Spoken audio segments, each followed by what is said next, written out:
U Srbiji se polako, ali sigurno povećavaju moderni zasadi svih voćnih vrsta, među kojima su i trešnje.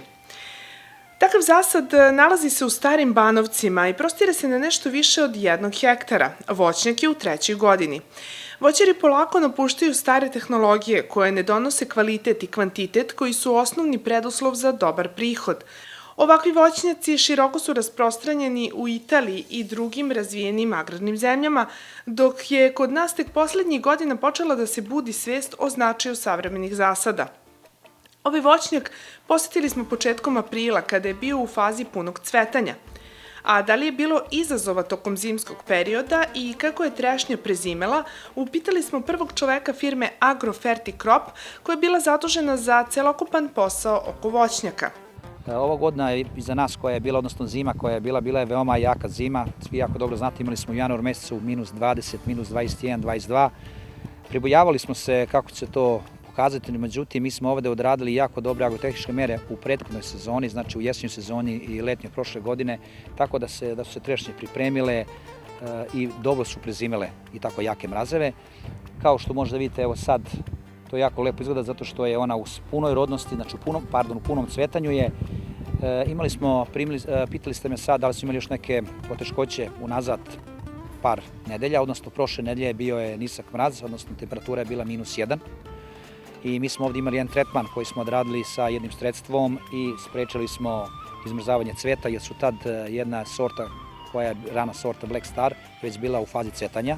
Međutim, spasili smo sve jedan cvet i jako smo ponosni da smo uspeli i to da uradimo, na sreću mene i na sreću našeg domaćina. Kao što vidite, ovo su trešnje, kao ovdje što vidite, koje rađaju i po glavnom stablu i po prevremenim grančicama.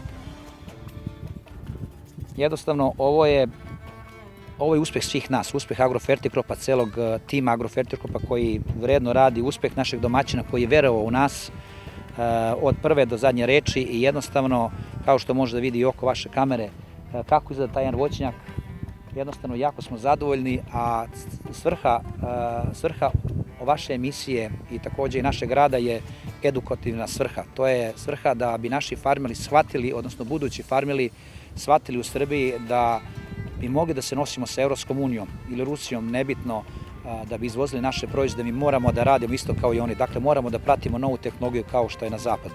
Ovo je ta nova tehnologija. Bez modernizacije nema ni napretka. Za većinu naših voćara koji rade na način na koji su radili njihovi očevi i dedovi, potpuno je nezamislivo da će već za 2 meseca u ovom voćnjaku imati i šta da se ubere. A mi ćemo vas uveriti da je to tačno i doći ćemo na berbu, kada će se ujedno na ovom mestu održati i prvi međunarodni dani trešanja.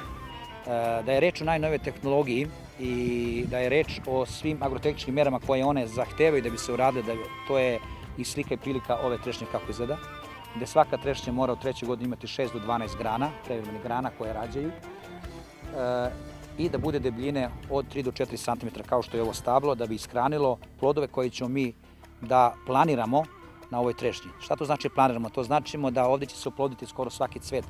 Međutim, ne može da nećemo ostaviti svaki cvet, kao što imate u jabukama hemijsko prorađivanje, mi ćemo ovde imati jednu drugu vrstu prorađivanja i mi ćemo ostaviti koliko je potrebno plodova za trešnju u 3. godini, a to je negde 4 do 5 kg će dati ovo svako stablo, da bi ti plodovi bili evropskog kvaliteta, dijametar koji mi preporučujemo, to je od 26 do 32 mm.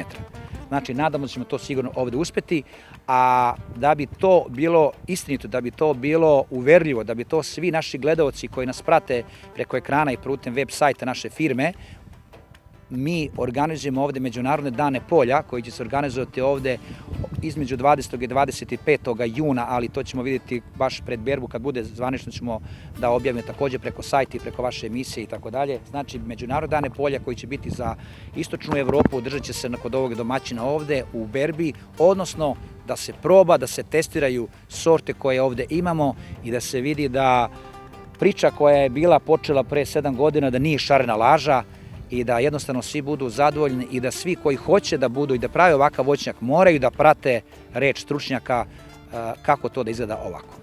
Već ove godine u berbi Po jednom stablu vlasnik ovog voćnjaka ubraće od 3 do 4 kg ukusnih plodova.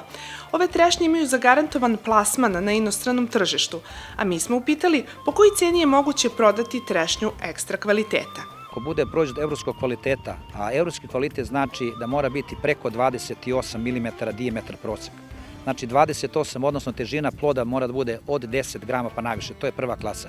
Prva klasa takvog ploda košta u Evropi oko 3 eura. U veleprodaji, dakle ovde na njivi. Ukoliko je manji dijametar, u zavisnosti koji, da li je 26, 24 i tako dalje, onda je i to druga klasa proizvoda. Mi projektujemo, mi radimo za domaćina, naravno, pošto su ovde velika ulaganja, mi projektujemo da budemo što više prve klase. Po našem proračunu, u 4. godini, odnosno godini pune rodnosti, 5. godini, ovde treba da brodi negde oko 20 tona. Ona može i više, ali mi ćemo ići na 20 tona ploda. Od tih 20 tona prva klasa mora da bude 85% ili 15 tona prve klase. Dakle, naša neka proizvodna kalkulacija je da će biti cena, otprilike tržišna, negde oko 2-2,5 eura, to je višegodišnji prosek u Italiji. Da ja ne govorim nikad o cenama, jer ja ne trgujem sa proizvodima, ali u budućnosti mogu da sad opet potvrdim, pošto sam i vašu emisiju prošle jeseni smo pričali, na Međunarodnim danima polja koji će ovde biti organizovani, takođe ćemo dovesti najvećeg otkupljivača u Italiji iz jednog grada, Cuneo, to je najveći otkupljivač trešnja koji snabdeva zapadnu Evropu i istok sa trešnjama. On će takođe izložiti svoje predavanje gde ćemo i reći kolika će biti cena tih trešanja na otkupnom mestu, gde ćemo otkupljivati, gde ćemo kalibrirati, gde ćemo pakovati te trešnje da budu upakovane kao na Evropskoj uniji, jer mi se pripremamo samo za takmičenje za Evropsku uniju. Našu priču o trešnjama nastavljamo i sledeće nedelje, kada ćete moći da čujete i kako da podignete voćnjak po sistemu ključ u ruke. Kako do sigurnog plasmana, kakva su iskustva voćara koji ima ovakav zasad i za koje vreme se isplati uloženi novac.